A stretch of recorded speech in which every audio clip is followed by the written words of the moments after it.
Assalamualaikum warahmatullahi wabarakatuh. Nama saya Alvin Zatiaf Raja dengan ujung PM 102. Di sini saya dari kelompok 5 beserta rekan-rekan saya ingin mempresentasikan bab 8 yaitu motivasi dari konsep ke aplikasi. Oke, yang pertama ada model karakteristik pekerjaan. Dalam model karakteristik pekerjaan ini memiliki beberapa poin. Sebelum kita masuk ke poin-poin tersebut, apa sih model karakteristik pekerjaan ini?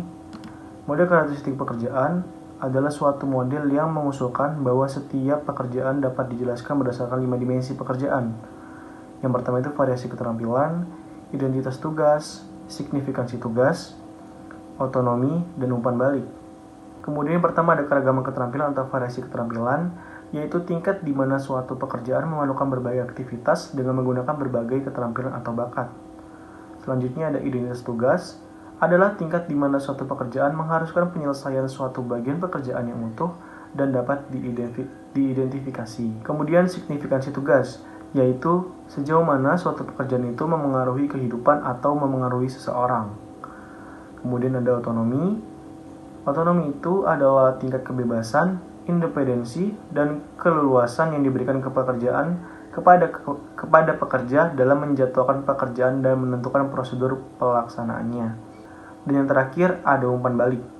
Umpan balik adalah sejauh mana pelaksanaan aktivitas kerja menghasilkan informasi langsung dan jelas tentang kinerja Anda sendiri. Selanjutnya ada elemen-elemen model karakteristik pekerjaan.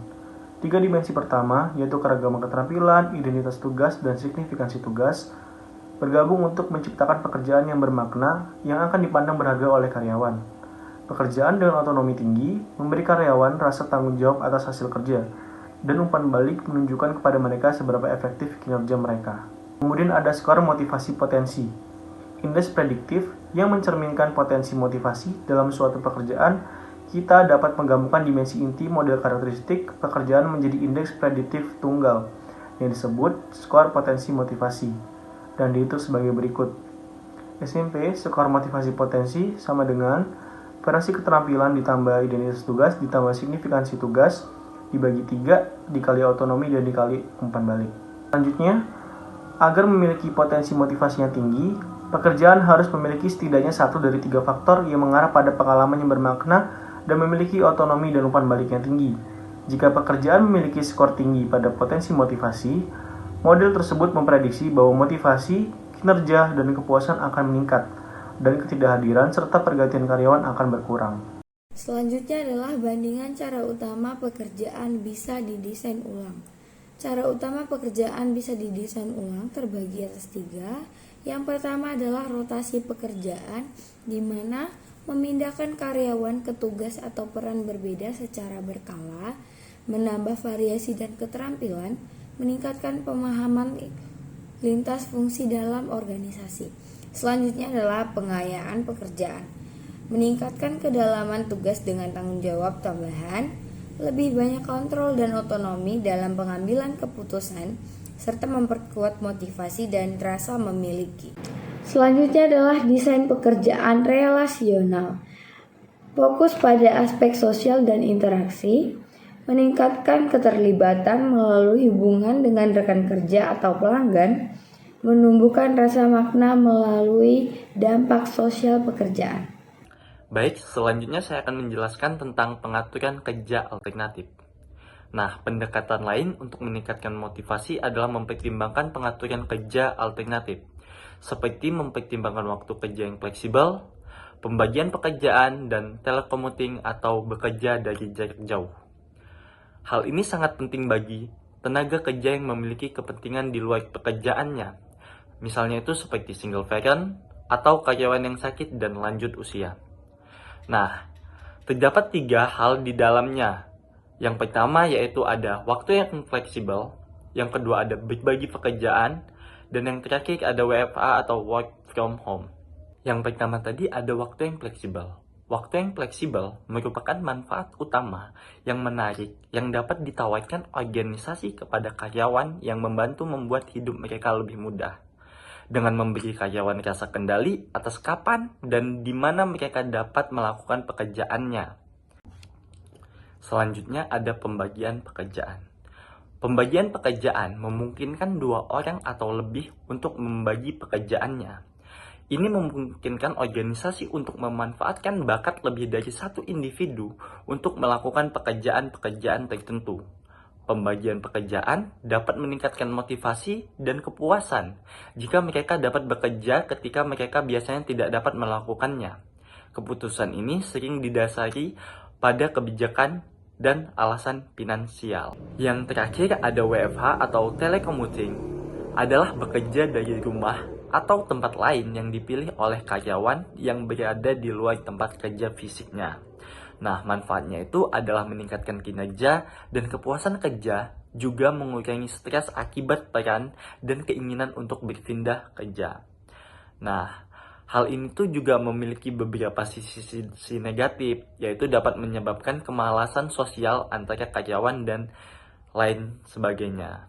Seperti karyawan itu kayak menghindari tanggung jawab dalam lingkungan timnya.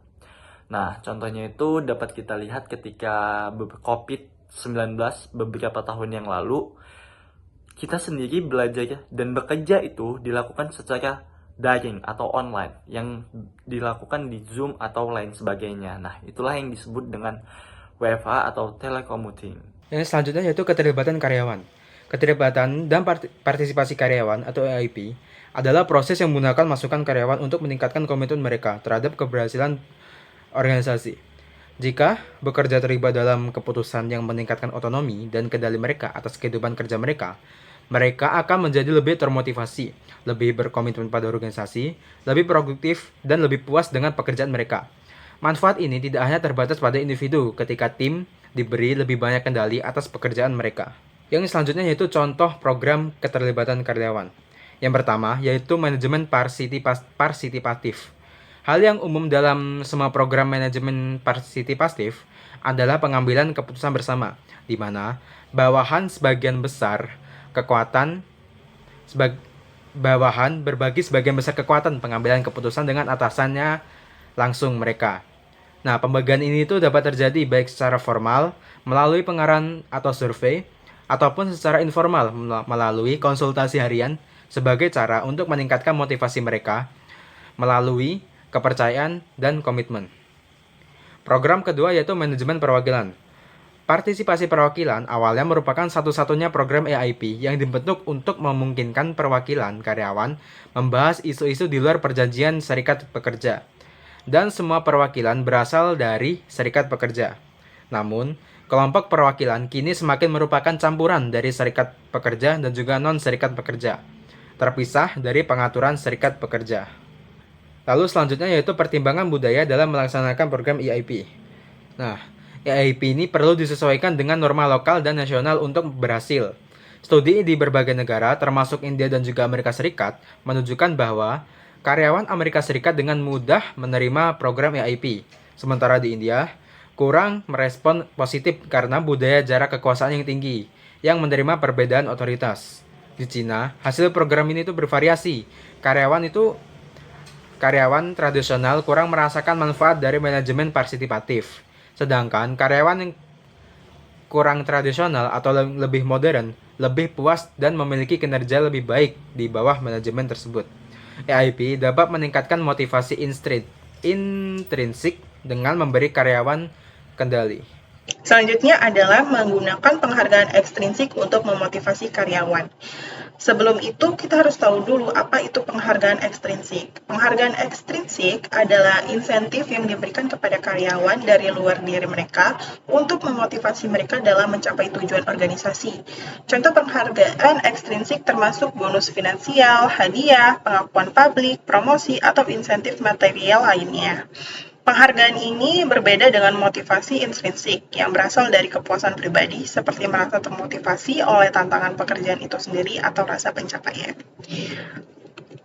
Selanjutnya ada cara penghargaan ekstrinsik dapat digunakan untuk memotivasi karyawan. Di antaranya yaitu pertama, bonus kinerja. Bonus kinerja ini ada bonus tahunan atau bulanan.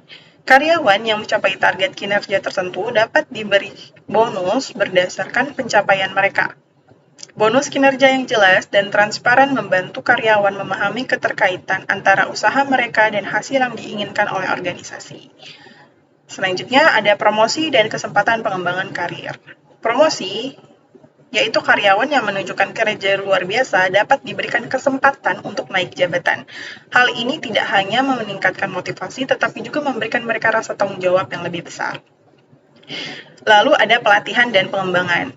Menyediakan akses ke program pelatihan atau kesempatan belajar bisa menjadi penghargaan ekstrinsik yang tidak berbentuk finansial, namun sangat berarti bagi pengembangan karir. Selanjutnya yaitu ada pengakuan dan penghargaan. Penghargaan karyawan bulanan atau tahunan. Di sini maksudnya pemberian penghargaan secara publik seperti karyawan terbaik bulan ini dapat meningkatkan motivasi karyawan. Pengakuan ini memperlihatkan apresiasi perusahaan terhadap upaya yang telah dilakukan oleh individu atau tim. Lalu ada pujian publik. Memberikan penghargaan dalam pertemuan perusahaan atau acara khusus untuk juga merupakan bentuk pengakuan yang efektif. Hal ini meningkatkan semangat dan rasa dihargai. Selanjutnya di sini ada insentif non-material. Di antaranya yaitu ada cuti tambahan. Di sini maksudnya memberikan cuti tambahan atau waktu istirahat bagi karyawan yang mencapai target tertentu merupakan cara non-finansial yang efektif untuk meningkatkan motivasi. Lalu ada voucher hadiah atau fasilitas. Penghargaan berupa voucher untuk liburan, belanja, atau makan malam di restoran juga memberikan dorongan positif. Selanjutnya adalah pembagian saham atau kepemilikan perusahaan. Dalam hal ini, karyawan diberikan saham oleh perusahaan tersebut sebagai bentuk motivasi ataupun bentuk penghargaan atau insentif, supaya dengan harapan bahwa karyawan ini lebih semangat dan lebih berkomitmen terhadap perusahaan tersebut. Selanjutnya adalah evaluasi secara keseluruhan biaya variabel. Banyak organisasi yang memiliki lebih dari satu elemen pembayaran variabel. Jadi, manajer harus mengevaluasi efektivitas rencana tersebut dalam hal motivasi karyawan yang diperoleh dari setiap elemen secara terpisah dan dari semua elemen secara bersamaan. Manajer harus memantau harapan penghargaan kinerja karyawan mereka karena kombinasi elemen yang membuat karyawan mereka bahwa kinerja mereka yang lebih baik akan menghasilkan penghargaan yang lebih baik juga. Selanjutnya adalah mengembangkan manfaat untuk memotivasi karyawan. Selanjutnya, manfaat fleksibel. Tunjangan fleksibel adalah rencana tunjangan yang memungkinkan setiap karyawan menyusun paket tunjangan yang disesuaikan dengan kebutuhan dan situasi mereka sendiri.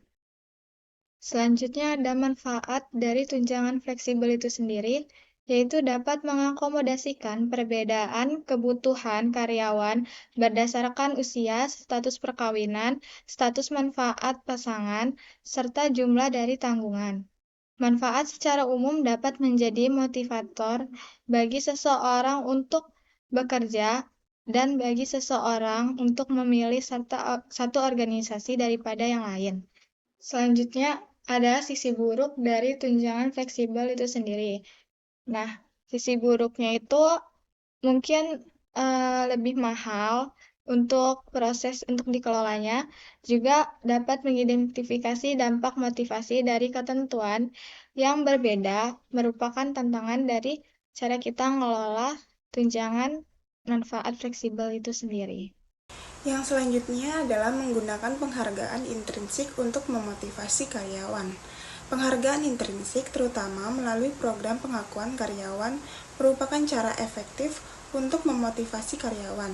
Selain imbalan finansial, pengakuan atas kinerja dan kontribusi dapat meningkatkan rasa memiliki, loyalitas, dan kepuasan kerja. Program-program ini, meski sederhana seperti ucapan terima kasih, dapat berdampak besar pada motivasi karyawan. Namun, penting untuk memastikan bahwa program ini dirancang dengan adil dan transparan untuk menghindari perbandingan yang tidak sehat dan menjaga semangat kerja sesama tim. Dengan kata lain, penghargaan intrinsik yang dilakukan dengan benar dapat menjadi investasi jangka panjang yang menguntungkan bagi perusahaan.